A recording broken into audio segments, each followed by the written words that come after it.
dia, Mato Grosso do Sul. Eu sou o Dr. Luiz Ovando e começa agora o nosso programa Tribuna da Saúde, da Rede E. E nossa produção foi às ruas de Campo Grande para ouvir as principais dúvidas da população. E na edição de hoje, nós vamos esclarecer muitas dessas questões. Vamos ouvir a primeira pergunta, que é do Bruno, 25 anos, auxiliar administrativo. Olá, doutor Luiz. Tudo bem? Meu nome é Bruno, tenho 25 anos, tenho pressão alta, já tomo remédio para hipertensão, porém a pressão não baixa. Gostaria de saber o que eu posso fazer para a pressão baixar um pouco e reduzir. Bruno, a sua pergunta é muito importante. Deixa eu apenas aqui rapidinho fazer um histórico, né? Há algum tempo, nós, quando estávamos diante de um paciente jovem como você, 25 anos, a primeira preocupação diante de hipertensão era aquilo que a gente chamava de hipertensão secundária. Pressão alta de alguma causa específica. E hoje nós estamos vendo que os pacientes estão tendo pressão alta cada vez mais jovens.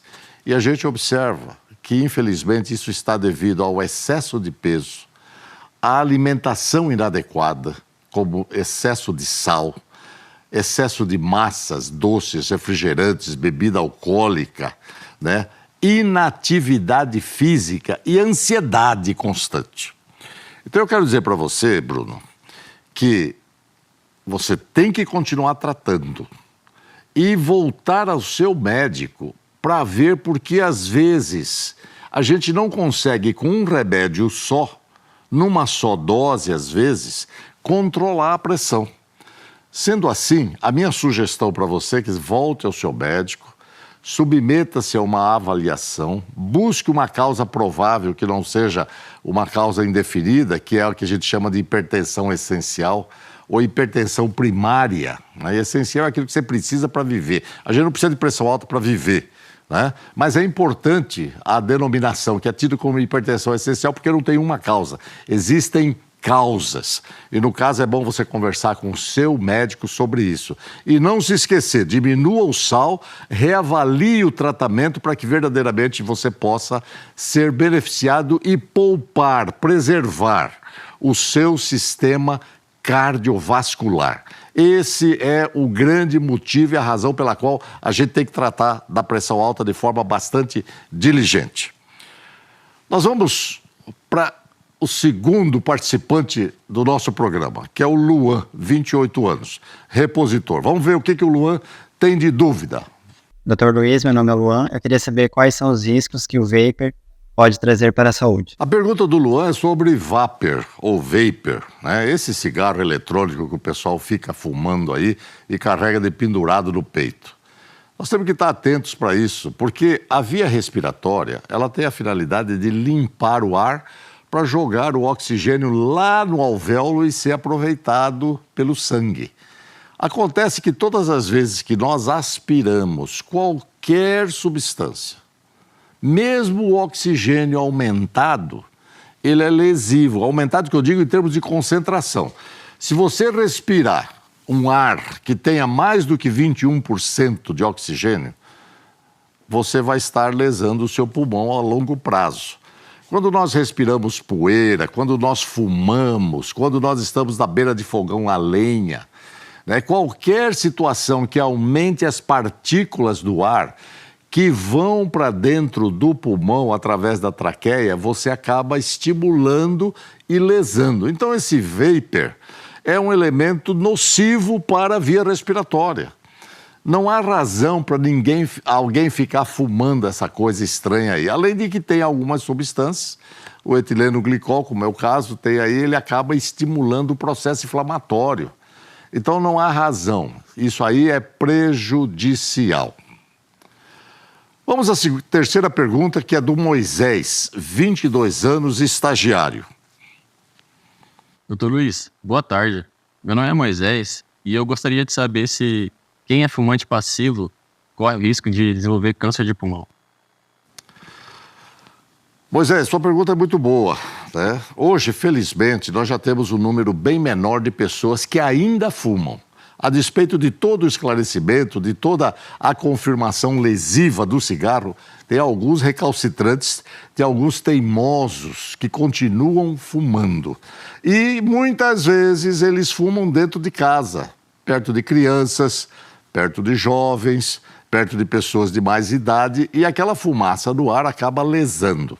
Existem trabalhos do passado, científicos, que mostram que 6% dos chamados fumantes passivos, esse que você falou aí, né, desenvolviam lesões pulmonares e até câncer de pulmão. Então veja que aquele que convive com o fumante não está isento de risco. E se na sua casa tem alguém que fuma e fuma no meio de vocês, peça, naturalmente dentro de um consenso familiar, mais cordial, mais fraterno, que não fume naquele meio, naquele ambiente e que vá fumar lá fora para evitar que a pessoa fique inalando substâncias irritativas. Nós vamos para o nosso quarto participante, que é a Maria Eduarda, que tem 22 anos e é recepcionista. Doutor Luiz, meu nome é Maria Eduarda e eu gostaria de saber qual a relação da atividade física com os cuidados do coração.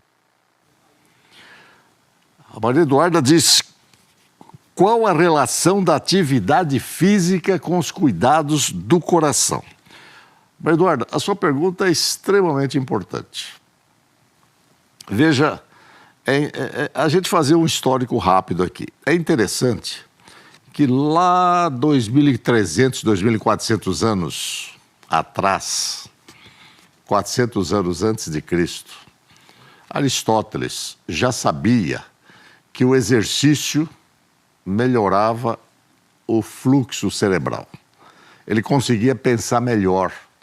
E ele criou uma escola chamada Peripatum, andar em volta, né? Então isso significa que o indivíduo, quando faz exercício, o primeiro grande beneficiado é o cérebro. Ele consegue ativar, porque as pernas, os membros, os braços, mãos, eles têm uma representação cerebral. Então, quando você caminha, você estimula o cérebro. E isso faz com que os seus pensamentos melhorem. Isso foi posteriormente pesquisado e as pessoas passam a ter raciocínios mais claros e pensamentos melhores. Então, aquele que tem depressão, a gente já sabe que a depressão é um problema que a gente pode melhorar. A depressão moderada pode melhorar significativamente com a atividade física. Mas mais recente, por volta da década de 80 agora, 1980, um indivíduo por nome Furchgott, que era um pesquisador, e o técnico dele lá fez alguma coisa errada. Ele estava pesquisando a função do endotélio, aquela capazinha que vai por dentro da artéria. E o Furchgott percebeu que quando ele colocava acetilcolina, que é uma substância química, né, normalmente dilatava a artéria, quando estava com o endotélio. E nesse dia, ele pesquisando, ele foi e colocou a acetilcolina e, em vez de dilatar, a artéria contraiu. Aí falou, mas tem alguma coisa errada. O técnico tinha preparado mal aquela peça que ele estava estudando. E aí ele pôde perceber, né, que o endotélio era fundamental no processo de dilatação da artéria. Nós estávamos falando em sangue, quer dizer, o que acontece? Quando você exercita, você precisa abrir a artéria, tanto do coração, como do cérebro, como do intestino, das pernas principalmente. Aumenta significativamente o fluxo para os membros que estão exercitando. E isso só é possível através, né, da acetilcolina na presença do endotélio. Então veja a importância disso. Daí para frente a gente começou a perceber que a função endotelial era decisiva para uma saúde cardiovascular. Então você perguntou, Eduarda, qual é a importância, qual é a relação? A relação é o seguinte, o exercício aumenta o fluxo, a velocidade, O endotélio, que é a capa da artéria por dentro, faz a dilatação e fazendo a dilatação você oferece maior quantidade de sangue. Oferecimento de maior quantidade de sangue significa nutrientes e principalmente o oxigênio e desempenho melhor da função daquele determinado órgão. Sendo assim, o exercício é decisivo para uma saúde mental, cardiovascular, muscular, de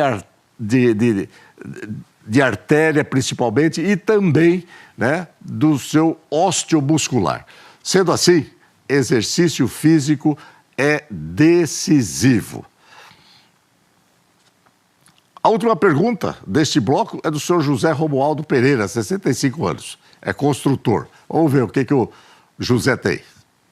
Doutor Luiz, eu queria saber do senhor José Romualdo, eu queria saber sobre eu pedi a cirurgia sobre catarata, eu queria saber quais os cuidados que eu deveria tomar daqui para frente.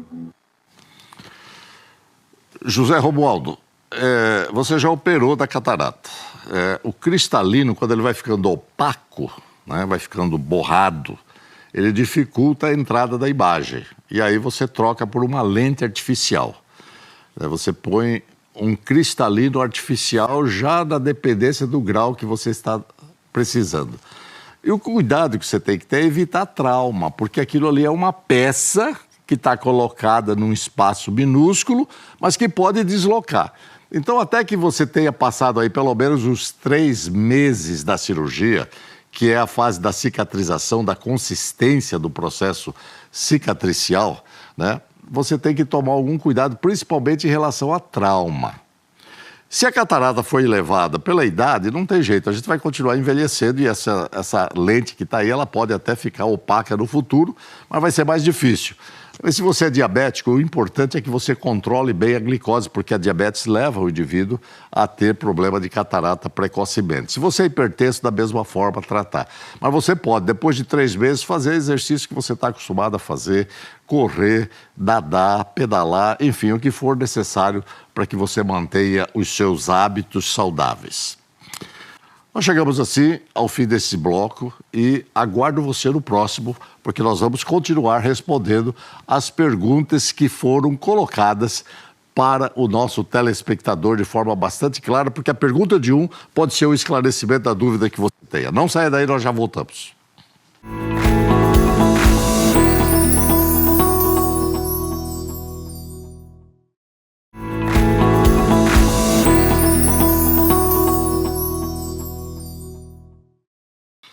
Voltamos a apresentar o Tribuna da Saúde aqui na Rede Educativa de Mato Grosso do Sul.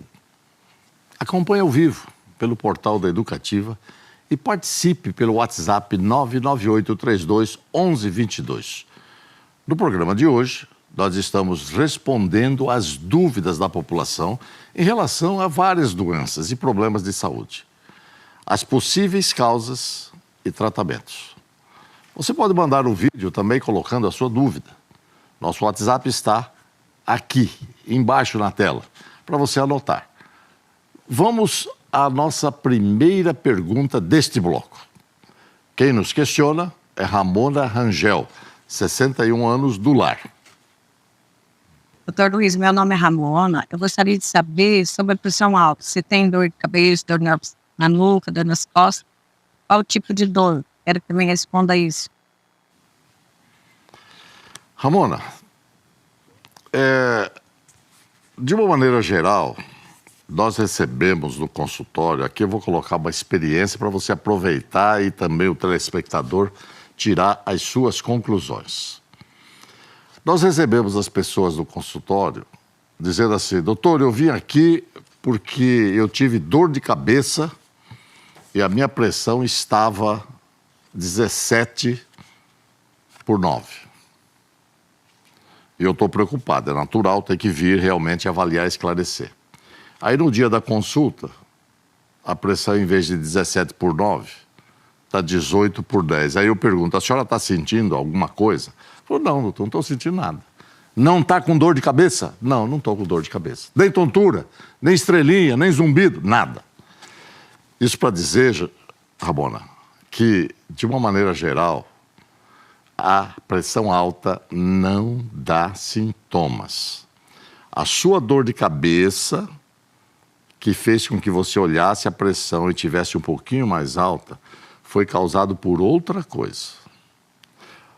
Mas não vamos desprezar a dor de cabeça. É importante que você entenda que quando sobe a pressão, as artérias do cérebro elas contraem. E elas contraindo, às vezes, pode dar dor, pode dar sensação de tontura, estrelinha na vista, zumbido, né? E uma certa inquietação. Não espere a dor, mas se você tiver alguma coisa relacionada a isso que eu falei, é bom você verificar a sua pressão. E se você for hipertenso, não queira economizar remédio. Isso acontece muitas vezes, porque as pessoas falam, minha pressão estava boa ontem, hoje eu não vou tomar aquele remédio da manhã, vou tomar só o da noite. Não. Continue tomando o remédio da manhã e o remédio da noite dentro da regra.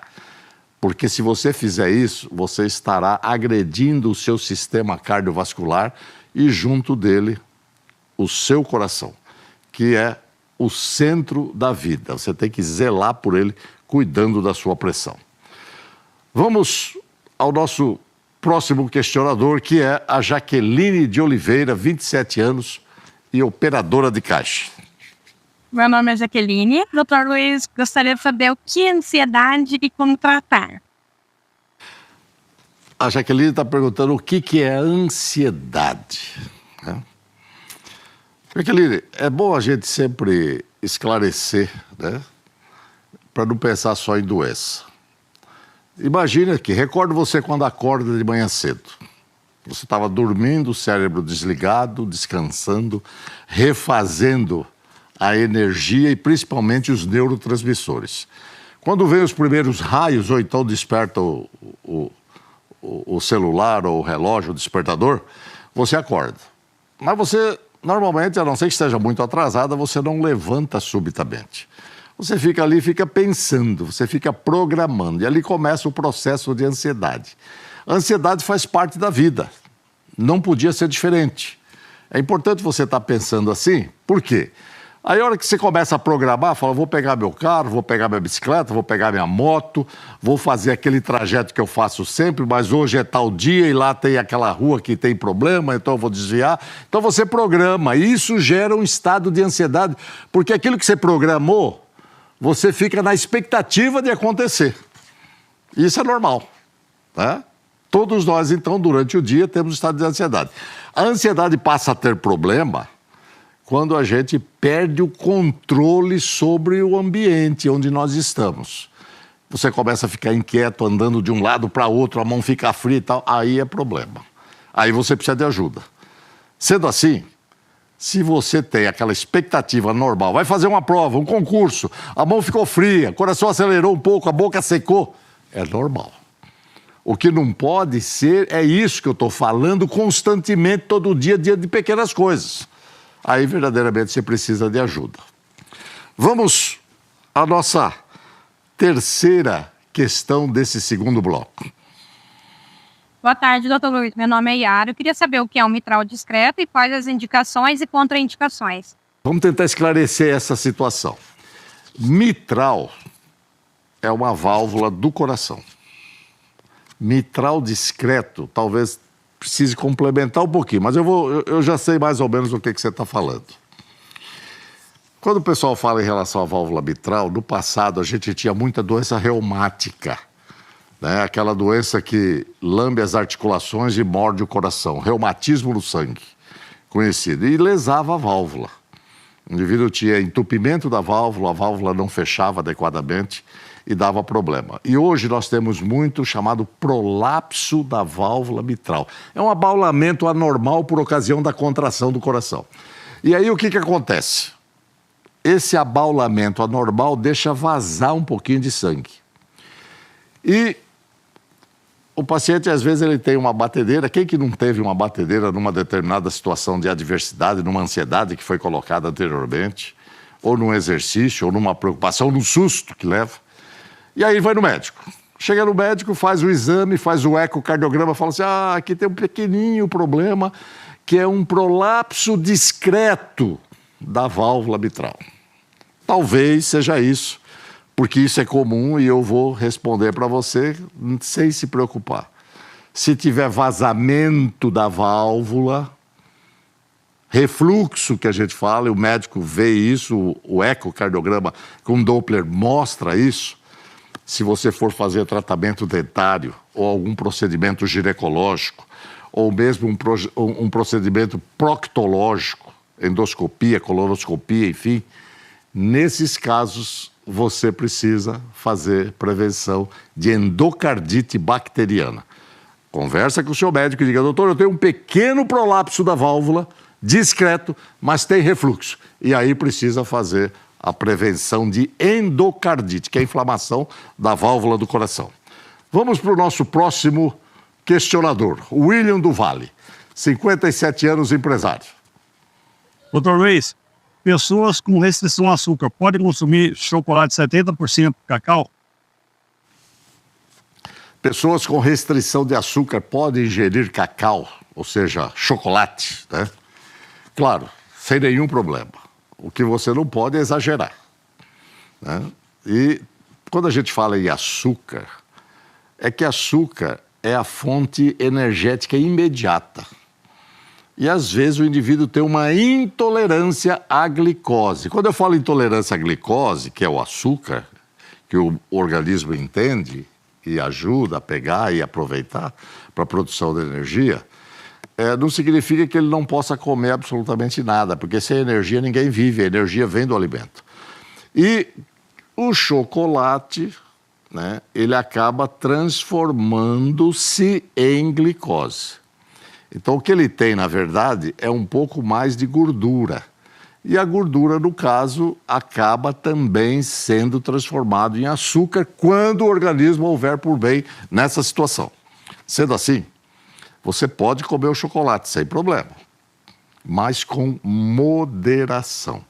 É fundamental que você entenda que a alimentação deve ser moderada dentro da faixa etária e dentro da necessidade que todos nós temos de um teor calórico para que você continue vivendo bem, sem exagero.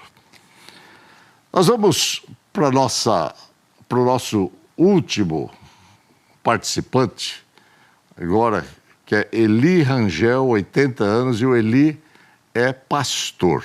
Vamos ver qual é o questionamento do pastor Eli. Doutor Luiz Ovando, eu sou o pastor Eli Rangel, o senhor me conhece, eu tenho 80 anos, fui curado no estado terminal aos 30, de 30 para 80 são 50 anos, nunca mais fiquei doente. O senhor, como médico, o que o senhor recomendaria aos pacientes, ou o povo de um modo geral, o que fazer para ter uma vida longa? Eu vou aproveitar aqui que é o pastor Eli, e ele naturalmente conhece a Bíblia a fundo, né? E a gente sempre tem que se reportar a um propósito existencial, pastor. Eu falo sempre que Moisés foi um exemplo, Moisés, o grande libertador de Israel, foi um exemplo, né, de vida longa. É interessante a gente citar aqui Deuteronômio, capítulo 34, versículo 7, que diz assim: Moisés morreu com 120 anos e os seus olhos não se escureceram e nem perdeu o seu vigor. Isso é interessante. Também lá na Bíblia, em Gênesis capítulo 6, versículo 3, né, nós temos Deus dizendo que o tempo de vida do homem seria 120 anos. Moisés morreu com 120, nós temos outros patriarcas, né, como Jacó com 147, Abrão com 175, Isaac com 180. São homens que viveram muito tempo. E aí a gente vai ver o que tinha na vida dessas pessoas? Primeiro, estavam na presença de Deus. Não se afastaram do propósito de Deus para suas vidas. Segundo, que eles tinham um fator que os mantinha ativos. Essa é a primeira coisa. Então, pastor Eli, na condição de médico, a gente tem visto que as pessoas precisam ter desafios na vida. Porque quando a gente para de ter desafio, para a motivação. Então, a primeira grande coisa é o exercício físico. Nós temos que nos mexer. Isso é fundamental. O exercício físico. Segundo, é o exercício mental, intelectual. Nós temos que estar sempre atuantes, fazendo alguma coisa, lendo, interpretando, estudando. Por isso é importante que as pessoas não tenham tempo para parar na vida. Claro que tem que ter equilíbrio. Não pode estar trabalhando com 70, 80 anos como trabalhava quando tinha 30. É diferente. Então, o exercício físico, o exercício intelectual, o exercício social. Nós temos que nos envolver com os demais, com os seus problemas, com as suas pequenas coisas. O exercício eclesiástico, divino, estar próximo, espiritual. Estar próximo a Deus, porque Ele é verdadeiramente a razão de tudo. Então, esses exercícios todos são decisivos na nossa existência. Então, o senhor pergunta o que precisa fazer para uma vida longa? Que a gente tenha exercício físico, exercício intelectual, exercício social, exercício espiritual. E não se esquecer de um contexto global, que é o propósito existencial. Muito obrigado, pastor, pela sua pergunta, né? Eu quero aqui terminar a nossa apresentação agradecendo aqueles que se colocaram fazendo perguntas e enriquecendo o nosso programa. E quero pedir a você para seguir as nossas redes sociais, @Dr. Luiz Ovando, e vejo você no nosso próximo programa. Até lá!